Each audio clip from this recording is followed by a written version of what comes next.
Falar de ex é isso, tá vendo? É isso que dá, falar de ex. Hoje o tema é como é que desapega do ex.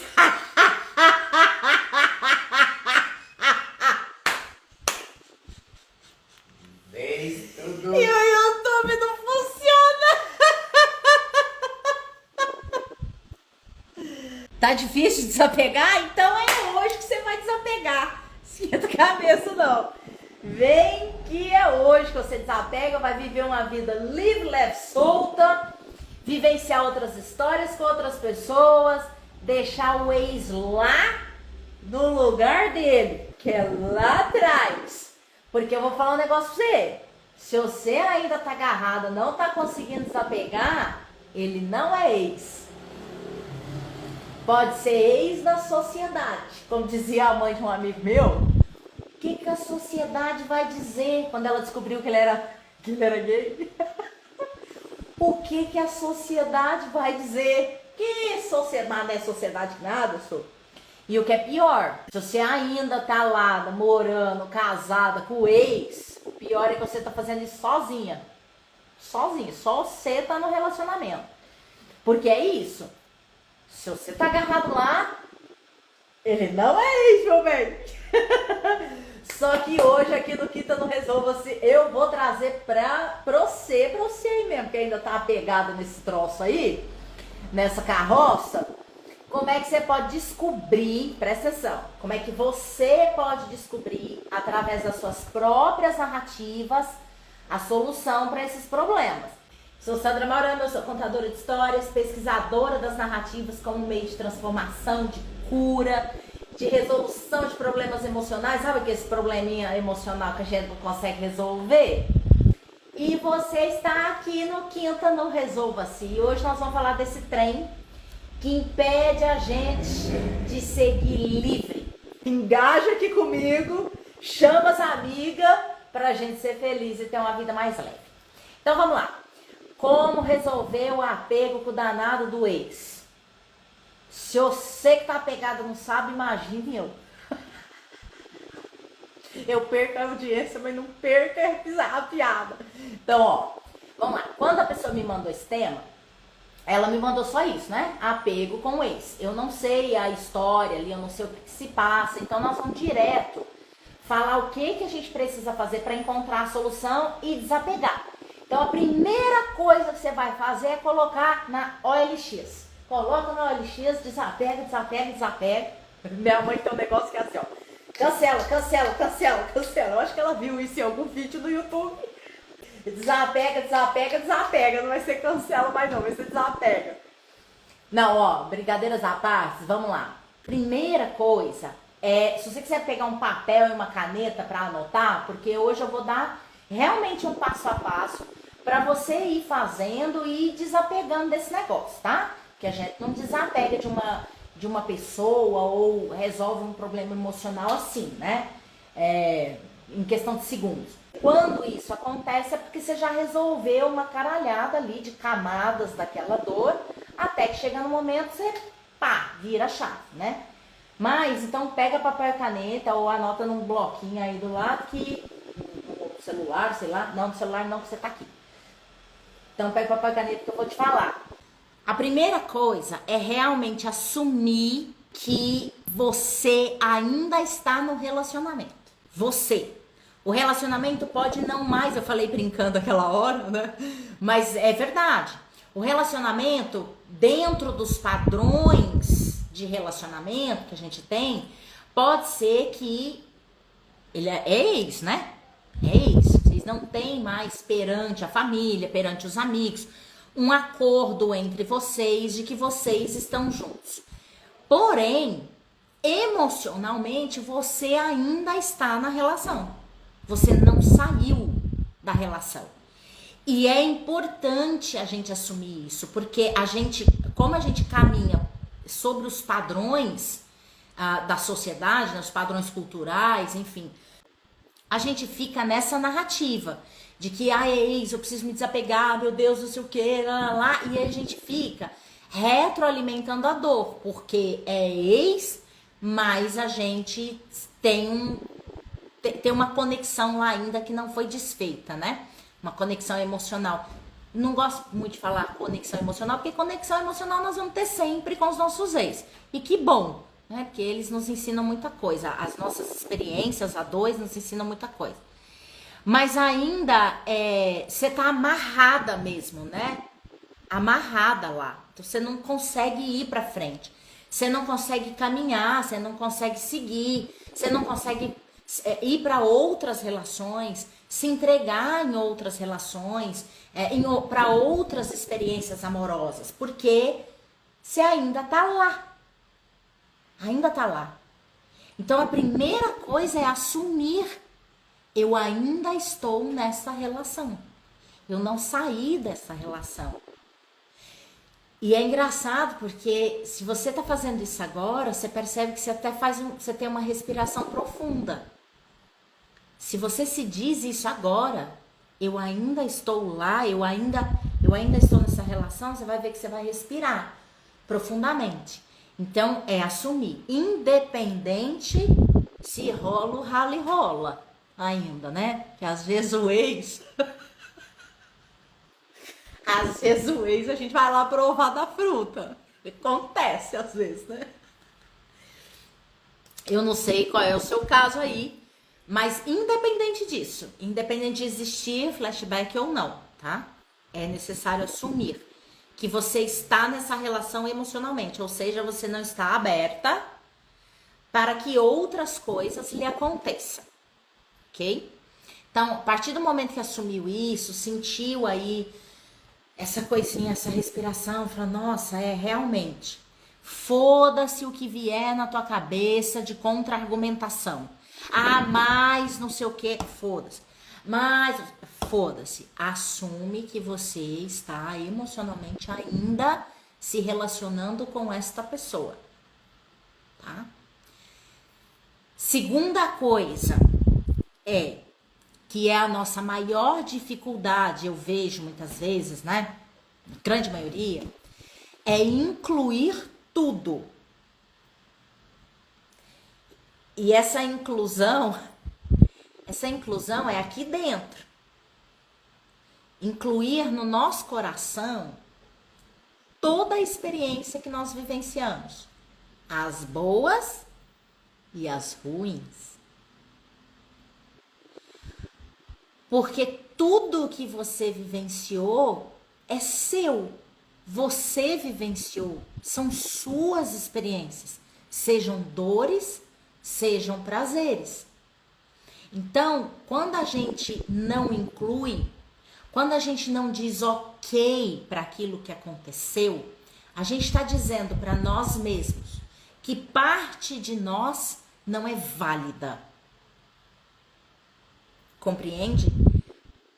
Porque todas as experiências que nós vivenciamos nos forjou, nos formou, nos construiu.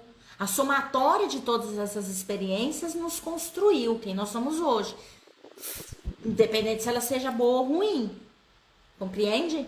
Então, quando a gente exclui, quando a gente acusa, quando a gente diz, eu não queria ter passado por isso, aquilo me doeu demais. Enfim, todas as vezes que a gente sente essa dor de não querer aquilo que a gente vivenciou, a gente está excluindo. E aí você está excluindo uma parte de você mesma. Porque ela é sua experiência. E incluir é parar de maldizer. É a primeira coisa que a gente faz. Parar de maldizer aquela pessoa. Parar de apontar o dedo e passar a bendizer. Tem uma coisa que eu sempre digo pra mim, que é o seguinte, que é um exercício que eu faço diário, que são as palavras benditas, juntinhas, escritas juntinhas, benditas, e as palavras benditas. Passar a dizer bem, né? A bem dizer. Passar a tentar ver, independente se houve coisas ruins ou não. Uma relação não é feita de um só. Uma relação é feita dois. Então, é passar a dizer, a passar a olhar, como o relacionamento é feito a dois e não a um só, a gente precisa compreender nesse bem dizer que nós também temos uma parcela de responsabilidade. Então, quando a gente passa esse período que nós estamos machucadas, maldizendo o outro, culpabilizando o outro, a gente está tirando de nós a responsabilidade que nós também tínhamos, a parcela de responsabilidade que nós também tínhamos na relação. E muitas vezes a gente olha para nós e pensa assim, mas eu fiz tudo. Tá bom, ok? O outro não fez a parte dele. Tá tudo certo. A gente não consegue controlar o outro. Então, ao invés de olhar para essa frase, mas eu fiz tudo, como forma de se vitimizar, ou seja, ele é o culpado pela relação não ter dado certo, porque eu fiz tudo, a gente pode usar essa mesma frase como uma forma de bem dizer. Eu fiz tudo que eu podia ter feito. Entende a intenção da frase? Então tem a frase, a mesma frase, ela pode ser maldita como ela pode ser bendita ou bem dita, né? Eu fiz tudo. Então eu deixo com você o que você não foi capaz de fazer, o que você não podia fazer, o que você não tinha condições mesmo de fazer, de entregar para essa relação. Você deu o que você podia ter dado. Eu fiz tudo. Ai, a gente sai numa inteireza desse negócio, mas sai numa inteireza. E falando em inteireza, a minha mãe, ela sempre me disse uma frase, sempre, desde criança eu ouvi essa frase dela, que era: a gente deve entrar numa relação com hombridade e sair com integridade. Eu acho ela... Quando ela me dizia isso, quando eu era criança, eu não entendia, não. Até porque eu nem sabia o significado desses trem, né? O que é hombridade, o que é integridade. Mas eu escutei isso a vida inteira. A vida inteira. E todo namoro que eu tinha, minha mãe me falava isso. Todo. Sandrinha, aprenda a entrar numa relação com hombridade e sair com integridade. Eu demorei a entender esse troço. Eu demorei a entender. Mas é isso, quando a gente pode dizer a mesma palavra, a mesma frase das duas formas. Depende da intenção com a qual a gente narra esta frase. Então, eu fiz tudo o que eu podia fazer. Passe a narrar essa frase de forma bendita. É engraçado porque quando a gente consegue olhar para nós dessa forma, que nós fizemos tudo, e olharmos com alegria e não com vitimização, sabe? Nós fizemos tudo o que nós podíamos fazer, a gente consegue ver que o outro também fez o que ele podia fazer. E é uma libertação isso. Isso é um desapego. Ou pode ser o começo de um desapego, né? Então, começa a olhar para essa frase com mais carinho. Qual é a intenção que eu digo isso? Qual é a intenção que está por trás de quando eu falo desta relação ou quando eu falo dele ou dela? Qual é a intenção que está por trás, né? Se está com a intenção de culpabilizar pela relação não ter dado certo e me vitimizar com ela, né? Porque se a culpa é do outro, eu sou a vítima. Então, olha para isso com carinho e comece a usar talvez as mesmas frases, as mesmas palavras, as mesmas histórias que você conta sobre essa relação, mas com uma outra intenção, para vocês se libertando, porque sinceramente o que a gente mais vê tá? A maioria das vezes é a mulher que fica pegada na relação. A grande maioria, né? A gente vê isso com muita frequência. E o homem já arruma outra, já vai namorar, já vai casar, já vai viver. E a gente fica agarrada lá na relação, né? Então, não é pro outro isso não, é pra nós. Já vamos começar por aí, né? É pra gente se libertar desse negócio. Então, a vitimização e a culpabilização, ela é amarra. ela é uma amarra. Então, olha com carinho aí, tá bom? Terceiro passo, terceira coisa que a gente pode fazer, né? É a gente bater um papo com a gente mesmo, de forma bem honesta. E aqui dói. Aqui dói. Mas é aqui também que a gente descobre o que está por trás da nossa dor. Esse papo que a gente tem que bater com a gente, honestamente, a gente deve fazer através da escrita. Não é através do mental. É através da escrita. Eu já ensinei aqui como é que a gente deve escrever para a gente encontrar a verdadeira dor. A verdadeira dor, para a gente parar de alimentar a nossa dor com um monte de histórias, argumentos, motivos, razões que a gente se dá, e muitas vezes a gente tem razões mesmo, né? Nós estamos na razão, mas a gente precisa abrir mão dessas razões para encontrar a verdadeira dor, poder se curar e se livrar e seguir leve, e livre, e solta. Pra gente viver feliz, pelo amor de Deus.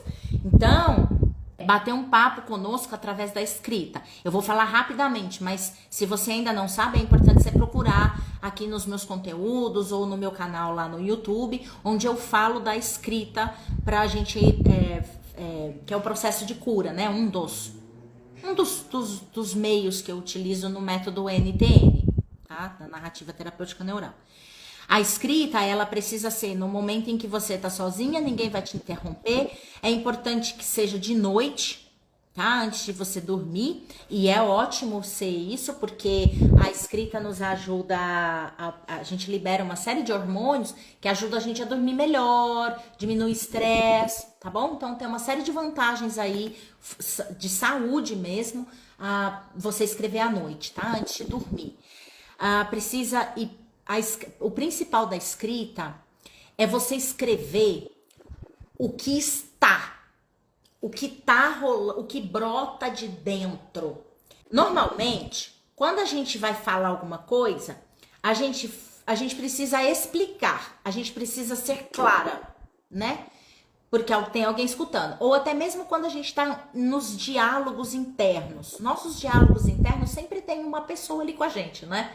Na nossa mente. A gente tá sempre dialogando com alguém imaginário. Ou até mesmo conosco, a gente faz da gente uma terceira pessoa. Então, normalmente, essa conversa mental, ela é explicativa, ela é esclarecedora. A escrita não é para você escrever o pensamento sobre o que você tá pensando. Não é para você escrever o pensamento sobre o sentimento. Então não é para você racionalizar, não é para você esclarecer, não é para você escrever um texto, ou escrever um texto mesmo, né, em forma de dissertação, sabe? É para você simplesmente escrever o que está rolando. Então, se na hora que você pegar o caderno e a caneta, rolar do tipo assim, ó, vier na tua cabeça tipo assim, ó, não tenho nada para escrever. Não é para você pensar e escrever isso, é para você já escrever enquanto tá pensando. Não tenho nada para escrever. Compreendeu? Ficou claro essa explicação? Já é para escrever. A escrita não é um processo posterior ao pensamento. A escrita é um processo junto ao pensamento. Então, é uma escrita sem coerência, sem sentido, porque nós somos sem sentido mesmo, né? Nossas narrativas internas são sem sentidos. Ficou claro? Você vai bater um papo com você. Aqui dói, porque normalmente a gente entra em contato com frases que vão brotar, com memórias do passado que vão brotar, palavras, sentimentos, emoções que você não quer ver, que você não quer escutar. Porque ou você julga, ou você vai dizer assim, isso não tem sentido, Ou você vai dizer, gente, mas não é isso não. Ok? Você vai se contradizer. Por isso que não é para você pensar para escrever. Você tem que escrever enquanto tá pensando. Porque aí se torna uma escrita sem filtro e você vai ter que lidar com aquilo. Ok? Com o que vier. E esse diálogo você vai partir de duas perguntas que eu levantei aqui. A primeira é: o que me leva a ele ou a ela? Né? O que tem lá que eu quero? Deixa ver. O que tem lá que eu quero? O que me leva a ele? Deixa ver. Se você tem esse problema, já surgiu um monte de coisas aí dentro de você. Se a gente não tá na escrita, essas coisas desaparecem, tá? Então, por isso é importante a escrita. A segunda coisa que você pode perguntar: o que eu tenho medo de encontrar em outra pessoa? O que eu tenho medo de encontrar numa próxima relação? E aí você vai pensar nessa pergunta tanto no negativo quanto no positivo.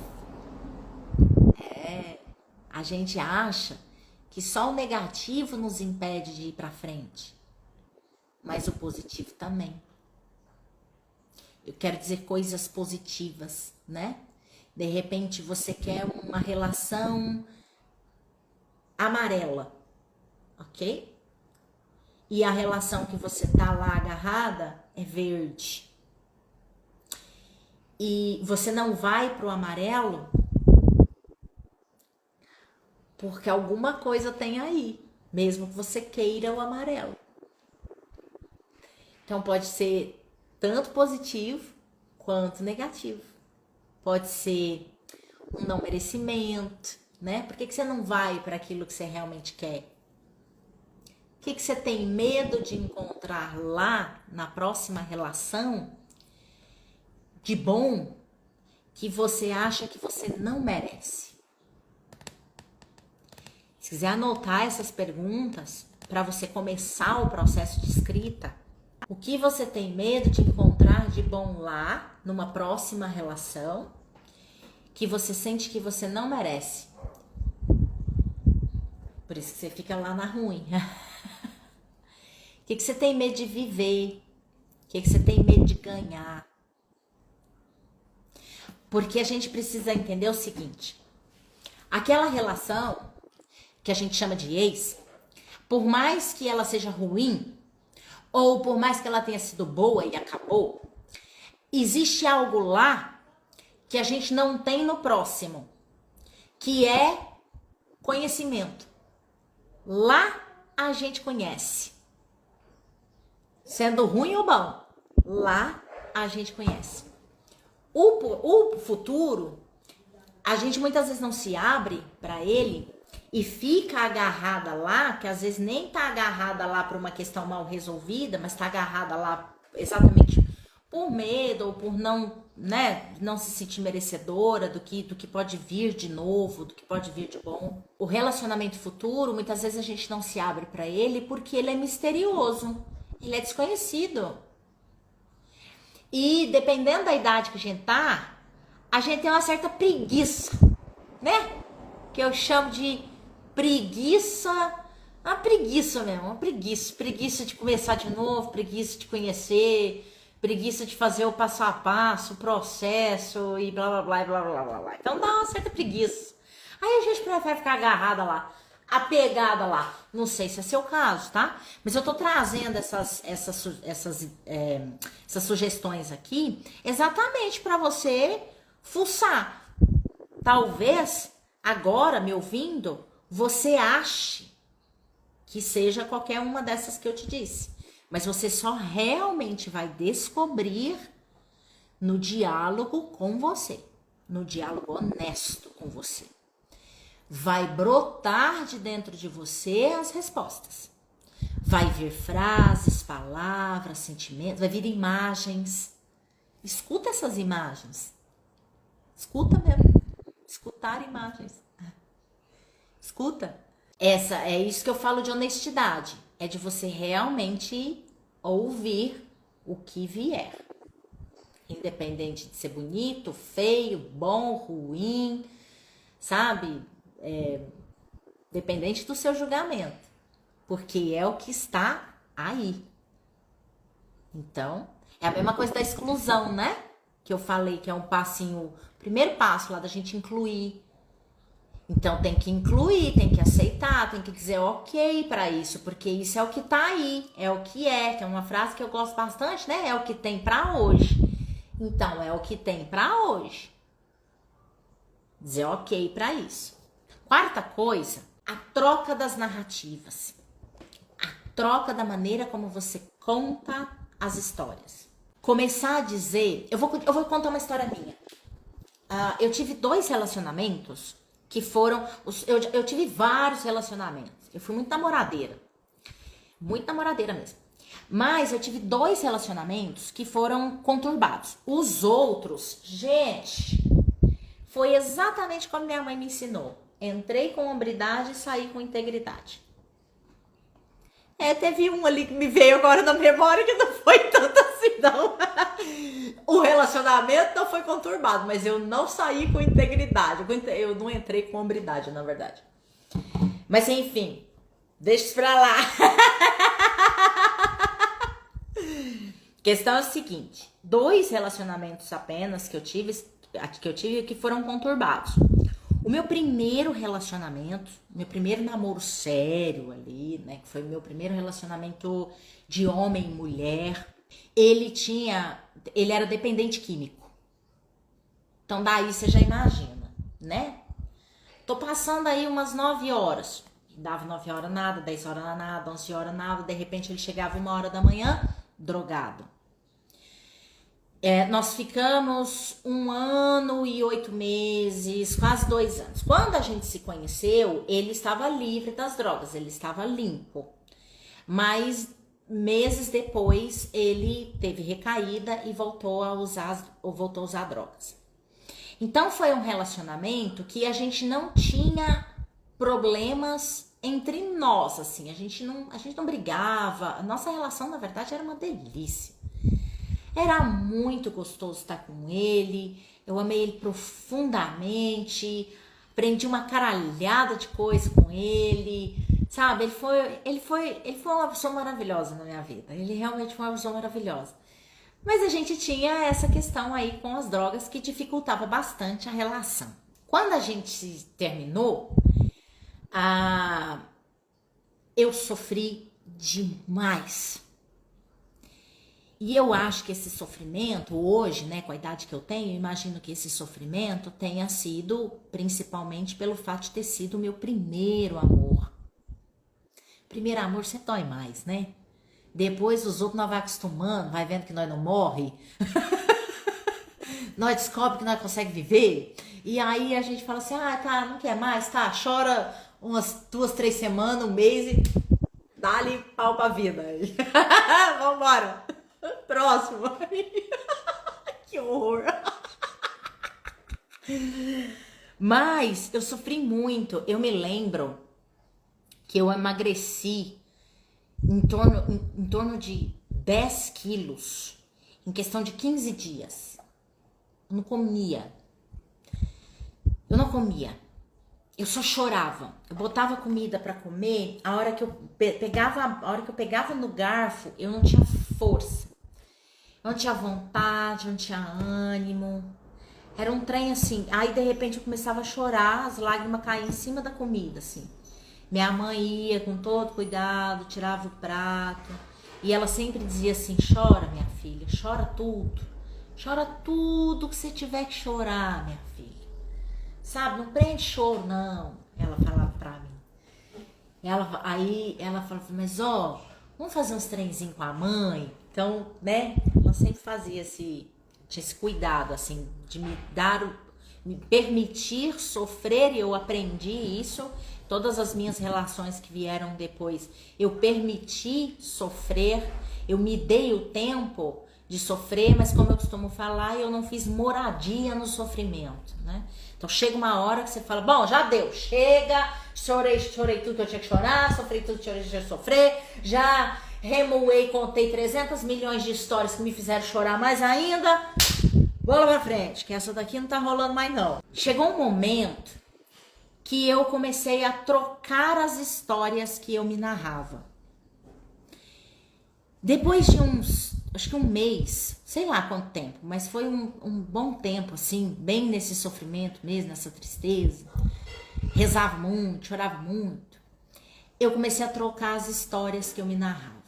Normalmente, quando a gente termina uma relação, tem um texto que, se eu não me engano, que é de Mário de Andrade, se eu não me engano, que é de Mário de Andrade, ou alguém fez referência a ele, eu não tenho muita certeza, mas que fala... O texto termina com: a dor é inevitável, mas o sofrimento é opcional.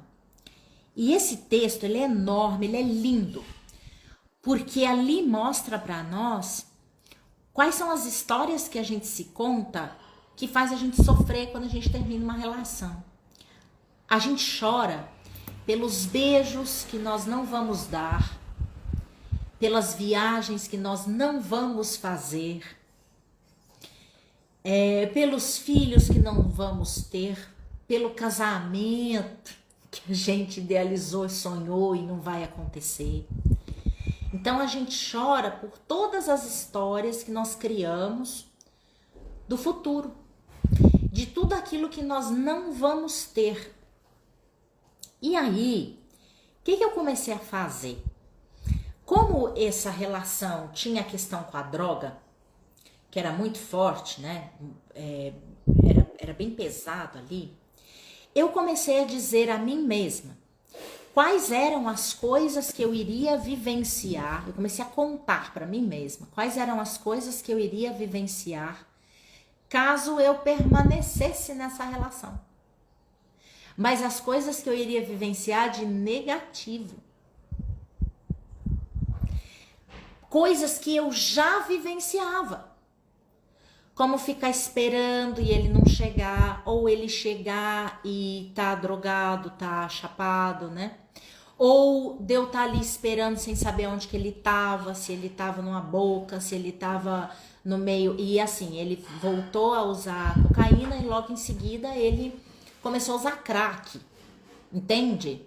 Então eu comecei a me narrar tudo aquilo que eu iria vivenciar caso eu continuasse com ele. Todas as noites que eu não saberia onde que ele ia estar. As coisas que ele ia roubar. Porque ele chegou a roubar uns CDs meu. Porque normalmente a gente tem uma ilusão de que vai mudar. Né? Que não, vai mudar. A gente tem uma esperança de que o outro mude. E cara, você já parou para se perguntar que você tá desperdiçando? Você já parou para olhar para isso e se perguntar o tempo de experiências que você está perdendo, deixando de viver? Experiências mais alegres, mais felizes, mais vibrantes, mais prazerosas que você está deixando de viver por uma esperança de que aquela pessoa que você ame mude e que você não tem controle nenhum sobre isso. Nenhum. Então era isso que eu me dizia. E eu comecei a criar mesmo a mesma coisa que a gente faz com histórias positivas.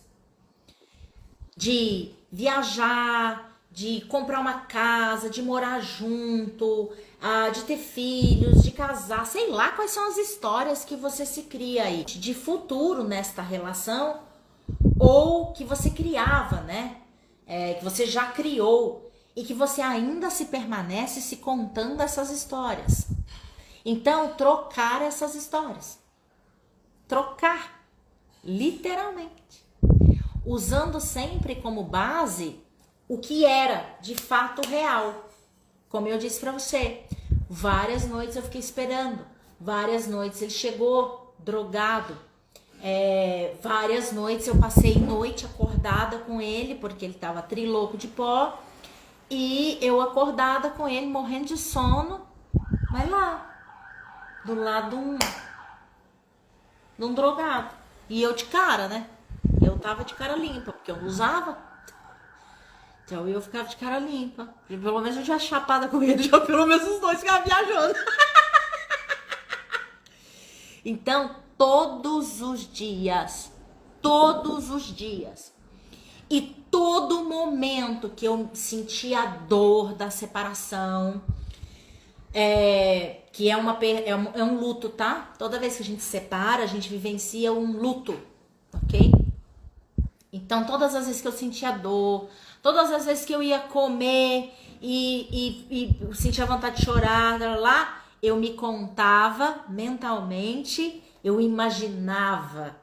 Se contar histórias é imaginar as coisas acontecendo. Então eu me contava a história de situações difíceis. Por exemplo, eu já contei aqui de um aborto que eu realizei, que eu provoquei quando eu tinha 15 anos. E foi dele. Foi dele. E uma das coisas foi bem no finalzinho, assim, da nossa relação, e uma das coisas que eu me dizia pra caramba, pra fazer o que eu fiz, que depois me gerou um buraco na alma e eu levei anos pra curar, foi, cara, como é que eu vou criar uma criança com um cara desse? Como? Como é que eu vou criar uma criança com um cara desse? Então, é isso. Se conte histórias baseado naquilo que você realmente vivenciou. Troca as narrativas. Que vida que você vai ter? Ou que vida que você teria se continuasse? Sabe? Aí você começa a convencer seu cérebro, suas emoções, de que aquilo não é legal, não. Porque quando a gente imagina, a gente libera emoções, a gente produz emoções. Então, se a gente imagina situações difíceis vivenciando com aquela pessoa, o nosso cérebro começa a produzir emoção e a emoção negativa, ela faz com que a gente se afaste daquilo. Nós temos comportamento de afastamento, porque o nosso cérebro não sabe, né? O que é positivo e o que é negativo. Ele não faz assim, isso é positivo, isso é negativo. Isso é uma interpretação nossa, né? Consciente daquilo que é positivo ou não. Tenho essa segunda relação conturbada, não foi por nada disso. A segunda relação que eu tive, não foi por nada, né, droga, nada disso. Mas foi uma relação muito difícil. Muito difícil mesmo. Muito difícil. E 90% era eu o problema. Nesta relação, 90% era eu o problema, tá? Eu era muito difícil nessa relação. E mesmo lá na relação, e até hoje, quando eu olho pra ela, eu não me reconheço. Porque eu fui ali tudo o que eu não fui a minha vida inteira em nenhuma outra relação. Mas eu fui ali. Eu fui altamente tóxica, ciumenta e nem bonita ele era. Esse meu primeiro relacionamento, ele era lindo. Esse era feio como uma desgraça e eu tinha um ciúme dele doentio. E eu não me reconheço, porque eu não sou ciumenta. Eu não tenho ciúmes. Eu não tenho... Meu marido de prova aqui não tem ciúmes. Então eu não me reconheço. Mas eu fui. Quando a gente se separou, pra gente se separar, a única solução que eu encontrei foi ir embora. Ficar longe. Então eu fui embora de Uberaba. Pra sair daquilo, que era doentia. Era uma relação muito doentia. E eu tinha consciência de que era uma relação doentia. E a gente não conseguia se separar. Que a gente separava, voltava. Um inferno! Só que ele era uma outra coisa, né? Ele era uma pessoa boníssima. Ele foi meu amigo por 10 anos antes da gente se relacionar. Amigo mesmo, a gente era amigo de infância. de infância. A gente se conheceu, eu tinha 9, 10 anos. Então, todo o problema que eu tive, que eu vivenciei na minha pré-adolescência, na minha infância e pré-adolescência, ali dos 9 aos 15 anos, com a minha mãe, também dependente química, ele estava comigo. Ele era meu melhor amigo. E quando a gente começou a relação, eu não sei o que acontecia, que eu era muito ciumenta mesmo, assim, era uma coisa absurda. E quando eu me mudei pra gente poder se afastar, ele era meu vizinho, né? Então, era uma relação difícil de separação ali. Eu me mudei pra gente se separar, eu fiz o mesmo processo de me contar histórias de como seria a minha vida se eu me mantivesse naquela relação. Porque por 2 anos e meio, que foi o tempo que a gente permaneceu juntos, por 2 anos e meio eu fiz tudo o que eu podia fazer pra parar de ser doida. Porque eu era doida. Eu juro, gente, eu não me reconheço. Mas eu fiz de tudo. Eu fiz de tudo mesmo. Sabe? Pra tentar resolver aquilo e não resolvia. De repente eu me pegava fazendo uns trem que eu falava, meu Deus, por que eu tô fazendo isso, cara? E eu não conseguia parar de fazer. Ai, foi muito maluco mesmo, sabe? Foi um troço muito maluco. Vocês estão vendo a minha emoção aqui só de lembrar, né? Não é nem agradável lembrar daquilo, porque era um trem que eu falo, sabe? Foi muito estranho mesmo, foi muito estranho mesmo. E aí eu comecei a me contar as histórias, porque se por 2 anos eu tentei de tudo e não consegui, eu ia ficar mais nessa. Mas quantos anos? Mais 2? Mais 3? Mais 5? Mais 10? Da esperança de que algo ali dentro de mim virasse a chavinha e a gente pudesse, e eu melhorasse, né? Porque eu dizia que eu era doida mesmo, eu falava, gente, eu tô doida. E eu melhorasse pra gente poder ter uma relação saudável. Então eu comecei a me contar uma série de histórias futuras de como seria a minha vida se eu continuasse. Gente, você não faz ideia do quanto isso, exatamente, se contar histórias de como vai ser a sua vida se você continuar fazendo o que você está fazendo. Você não faz ideia do quanto isso é curador. Te liberta todas as suas correntes. A corrente da esperança de algo ser diferente, a corrente das histórias que você criou pro futuro, histórias maravilhosas, que na nossa cabeça sempre é tudo muito mais maravilhoso, né? A ilusão que muitas vezes a gente cria, uma ilusão do homem que a gente quer ter, e ele não é, porque na nossa cabeça, sinceramente, o homem que a gente quer ter é sempre melhor, ou a mulher, né, que a gente quer ter, é sempre mais incrível. Esta pessoa que a gente cria na nossa cabeça, que é aquele que a gente quer, ou aquela que a gente quer ter de companhia, ela é perfeita. Ela lê até os nossos pensamentos. Ela sabe até como é que ela deve reagir conforme o nosso estado emocional. Ela é perfeita.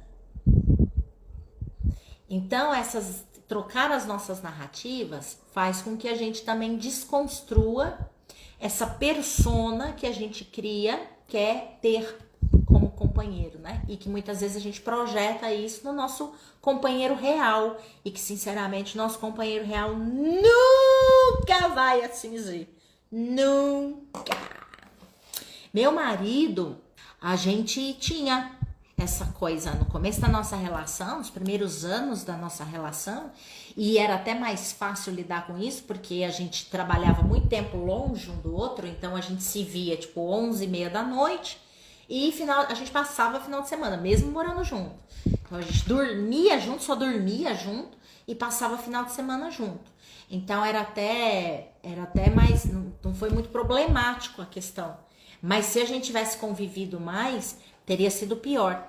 Era uma cobrança absurda que ele tinha comigo e que eu tinha com ele a respeito dessa ilusão de como o outro tem que agir conosco. de como o outro tem que ser conosco, de como o outro tem que agir na relação.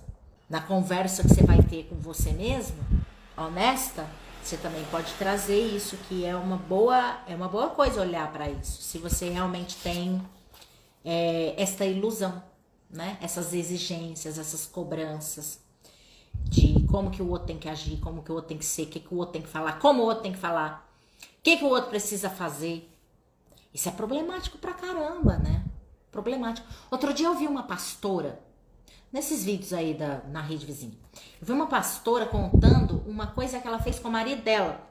A vida inteira, eu vou resumir aqui bem rapidamente, tá? A vida inteira ela abriu a porta do carro dela mesma. Aí um dia ela quis que o marido abrisse a porta do carro para ela. E aí ela queria vivenciar essa experiência. Lindo, né? Beleza, tá tudo certo. Quer ver uma experiência nova, quer sentir ali qual é a coisa, tá tudo bem.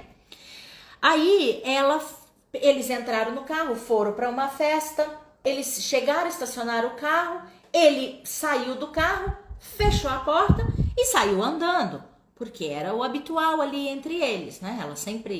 Ele nunca precisou abrir a porta para ela nunca pediu nem nada. Ela ficou dentro do carro esperando. E ele já lá na frente, ela conta que ele já lá na frente fechou o carro com o alarme, o negócio lá, a chave. E diz, quando ele percebeu, ele olhou assim, olhou para trás e fez, e aí? E ela ficou dentro do carro. E ela narra, ele vai vir abrir a porta do carro para mim. Eu quero que ele venha abrir a porta do carro para mim. Ela narra isso, né? E aí ele veio, o que tá acontecendo? Veio do lado dela, abriu a porta e do tipo, aconteceu alguma coisa? O que aconteceu? Preocupado. Ela desceu do carro. Eu só queria que você abrisse a porta do carro para mim. Eu escutei isso. O que me passa pela cabeça é, por que não pedir? Por que tem que criar uma situação onde o outro precisa adivinhar o que você quer? Percebe o nível de exigência que tem aí? Tem um nível de exigência absurdo para com o outro. Porque o outro precisa acertar sempre aquilo que você quer, mas não pede. Você cria situações para que ele adivinhe ou faça aquilo que você quer. E se não fizer, a gente já sabe o que vai dar, né? Porque aí a gente fica frustrada, a gente fica triste, não se sente importante. E aí eu me questionei isso. Eu falei, não é mais fácil pedir?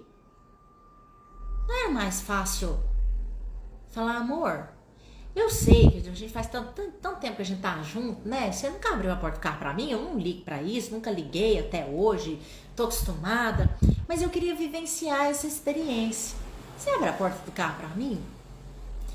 E aqui tem uma coisa que eu sempre digo pras minhas alunas, pros meus amigos, pra quem quer que seja. Quando você não está aberto para ouvir o não, você não está pedindo, você está exigindo. Porque pedir é estar aberto àquilo que o outro tem para dar. Se ele não tem, ele não tem. Então ele pode ser que ele diga pra você, ah, amor, sério, não vou fazer isso não. Tá bom, paixão. Tá bom, Vi. Eu fico um pouco triste. Porque eu queria muito experienciar, mas se você não tá disposto a fazer também, entende? Aí a gente tem que lidar com a dor da frustração. A gente tem que lidar. Veio uma frase aqui agora que eu escutei recentemente, de uma mensagem, uma coisa que eu recebi no WhatsApp. Crescer dói. Dói, né? Crescer dói. Lá no curso Resolva-se, eu ensino exatamente a como que a gente trabalha com as nossas histórias, como a gente conta as nossas histórias, a intenção, a descobrir, né, qual é a intenção que está por trás de como a gente está contando aquela história, que é a intenção que determina o como a gente conta, né? Acabei de dar um exemplo para vocês que a gente pode falar a mesma frase com intenções diferentes, mas a gente pode contar a mesma história com intenções diferentes e provocar emoções diferentes. Então, lá no curso Resolva-se, eu ensino tudo isso, passo a passo, para que a gente possa curar esses traumas, aprender a resolver os nossos conflitos e as nossas dores, descobrir o que está por trás das nossas dores, como é, no caso, a exigência, e crescer, né? Crescer. E esse crescer não é assim, terminou o curso, pronto, você cresceu. Não, crescer é uma coisa que a gente vai fazer até o dia que a gente morrer, né? Porque as nossas emoções, elas são infantis. A gente fica infantilizada quando a gente tem uma afetação, né? Quando a gente, no curso, tem um módulo só de emoções, pra gente entender o que é emoção, o que é sentimento, como a emoção controla a sua vida, controla seu comportamento. Então a gente precisa e ensino como a gente descobrir essas narrativas e trocar essas narrativas para que a gente possa se curar e viver uma vida realmente mais livre, mais leve, leve, solta. Então ficou claro essa coisa aí de trocar as narrativas, tá? Troca as histórias. A gente fica se contando histórias de tudo aquilo que a gente ia viver e não vai viver mais, e agora passa a se contar as histórias do que você iria viver caso continuasse do jeitinho que tá. Isso é uma coisa que a gente pode fazer para tudo na nossa vida, né? Se eu continuar onde eu estou, fazendo o que eu estou, como é que tá minha vida hoje? Como é que ela vai estar daqui 5 anos? Mesma coisa, né? Tem a frase que é atribuída ao Einstein. Esperar resultados diferentes fazendo a mesma coisa é o maior índice de imbecilidade e burrice, né? Então, se você está fazendo o que você está fazendo hoje, o seu contexto de hoje, enfim, daqui 5 anos, se você continuar, vai ser a mesma coisa. Então é isso. Se não, o que é e como é seu relacionamento hoje, ou como era, né? Você vai continuar. Então, se hoje você é ex, de vez em quando vai lá, tem um rola e rola, se você continuar fazendo isso, daqui 5 anos, você vai continuar aí. Do mesmo jeito, né? A não ser que alguma coisinha mude, mas você vai esperar? A história que o tempo te espera, né? Quem não ouviu, tá aí no meu Instagram, tempo te espera. Seguir o curso do Rio da Vida. É seguir. Seguir pra frente. E a quinta coisa, e não menos importante, eu acho que isso, para quem tem filhos, é a coisa mais importante. De todo esse trem aqui, é o mais importante. Não use os seus filhos como arma para atingir o seu ex. A relação que você teve com ele foi de mulher para homem. Foi de mulher que abre as pernas, deita na cama, ou de mulher para mulher, ou de homem para homem, foda-se. É uma relação entre duas pessoas adultas e ele ou ela vira ex. Não existe ex-pai e ex-mãe. Não existe. E usar o seu filho de arma, ficar falando mal do ex ou da ex, que é chata mesmo, que não sei o que, fez isso, fez aquilo. Você sabe como é que é seu pai, né? Você sabe como é que é sua mãe, né? E a gente faz isso, a gente não percebe que o mais atingido é a criança. É a criança. E você está sendo mais criança do que qualquer ser na face da terra. Porque ao invés de você ir lá, resolver, tete a tete, de adulto para adulto, mulher para homem, mulher para mulher, homem para homem, você fica usando de arminha e de joguinho e botando uma criança que não tem nada a ver com aquela história e nem pode ter. Então, não faça isso. Olha para o seu filho com amor, com carinho. Ame aquele pai que tá ali porque você não fez com o dedo. Você não fez com o dedo. Independente dele ter sido um bom homem, ou um mau homem, ou uma boa mulher, ou uma má mulher, foi só uma mulher. Eu vou contar uma história. A minha mãe teve uma vida muito difícil mesmo. Quando eu era mais jovem, eu queria até escrever um livro sobre a vida dela, porque, olha, dá um filme. E a minha mãe teve uma madrasta. A mãe dela faleceu, ela tinha 2 anos de idade. Minha avó faleceu, ela tinha 2 anos de idade. E a vida inteira eu escutei da minha mãe as histórias da avó drasta. E não eram histórias bonitinhas. Eram histórias que ela fazia jus ao nome de madrasta mesmo, tá? Eram histórias cabeludas, que algumas eu nem acreditava. E eu só fui confirmar essas histórias com meu tio, o irmão da minha mãe. Que o meu tio começou a me contar as histórias também. E eu falava, gente, eu achava que a minha mãe estava aumentando. Meu tio falava, não. Então, assim, eram umas coisas bem cabeludas mesmo. Aí, o que eu fiz? Eu visitava a casa do meu avô uma, duas vezes por ano, porque eles moravam em outra cidade. Então, toda vez que eu ia lá, eu não me relacionava com a minha avó-drasta. Eu não queria nem chegar perto dela. Lógico, né? Criança ama a mãe profundamente, se abraça as dores da mãe, se abraça as histórias da mãe. Ela vinha me beijar, fechava a cara. Fechava a cara, não queria contato, não queria nada. Recentemente, tem muitos anos isso não, tem poucos anos, eu fui fazer mingau de milho verde, que eu amo mingau de milho verde. E toda vez que eu fazia mingau de milho verde, eu dizia assim, nunca comi um mingau de milho verde tão bom igual da minha avó drasta. Minha avó fazia um mingau de milho verde que, olha, tá pra nascer outro que faça um mingau de milho verde igual a ela. E neste dia que eu tive uma epifania, é epifania que fala? Sei lá, foda-se. Eu tive esse insight, eu estava fazendo mingau. E eu voltei a dizer esta frase. Quando eu disse essa frase, eu lembrei. Me veio uma cena de eu chegando na casa da minha avó, ela passando a mão na minha cabeça, no meu rosto, e dizendo assim, Fia, você quer que a avó faz mingau? E eu balançando a cabeça, eu disse que sim. Aí eu lembrei que a minha avó fazia 2 tipos de mingaus. Mingaus, não sei qual que é o plural de mingau, tá? 2 tipos.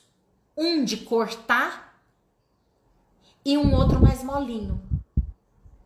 Ela fazia o molinho porque eu era a única que comia. Eu não gostava do mingau de milho verde cortar. Mas a família inteira gostava de cortar. E eu gostava de comer o mingau de milho verde de colher. Quando eu estava mexendo a panela do mingau, e isso me veio à memória, eu parei de mexer a panela e eu falei, caralho, velho. Caralho. Eu vou até me emocionar. Eu não vivi isso. Eu não estava aberta para experienciar esse momento de amor que a minha avó me dava. E talvez, eu não sei, mas talvez esse fosse o único gesto de amor e carinho que ela sabia dar. E tinha outro também. Ela fazia crochê, então ela comprava pano de prato, fazia uns crochê no pano de prato e me dava. Gente, eu tinha 9 anos. Eu tinha 9 anos, ela me dava um pano de prato. Você sabe pra quê? Pra fazer meu enxoval. Olha isso. E quando ela me dava o pano de prato, minha mãe, não por maldade, né, mas por dor mesmo, olhava assim os pontos e falava assim, nossa, só uma carreirinha, não podia ter feito umas 3. E eu abraçava. Achava menos. o pano de prato que ela me deu, porque só tinha uma carreirinha de crochê. Quando a gente é criança, a gente abraça veementemente a dor dos nossos pais, sem contestar, sem questionar, sem raciocinar. Então, quem sofre é a criança. Então, não bote seu filho nesse meio. Deixe seu filho curtir o pai ou a mãe que seja. Deixa vivenciar toda e qualquer experiência, a não ser que esta pessoa seja, o pai ou a mãe, seja um risco para a vida, né? Aí são outras coisas, né? Não tô determinando o contexto aqui, tá? Mas se não é um risco para a vida, cara, deixa vivenciar as experiências. Deixa receber o amor que tem para dar do jeito que tem para dar. Do jeitinho que vier. Seja para você, como ex, pouco, mas para a criança talvez não vai ser. Hoje, eu olho aquele mingau, eu vejo tanto amor que a minha avó fazia só pra mim. Porque eu era a única que comia a porra do mingau mole. Era o único jeito dela dizer que ela me amava. Era o único jeito. Quando ela me dava um pão de pratozinho, 9 anos. Se isso para minha mãe era pouco para ela. Se eu tivesse aberta a receber esse amor, não teria sido pouco. Compreende? Como hoje para mim não é. Hoje eu olho e vejo um amor danado ali. Que era o que tinha. Era o que ela podia. Entende?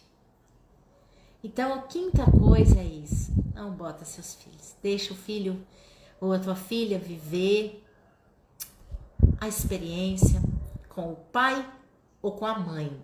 Porque você vivencia uma experiência com o homem que deitava você ali. A relação é outra. Tá bom? Grande beijo. Você que ficou aí comigo, firme e forte, apegada nesta live.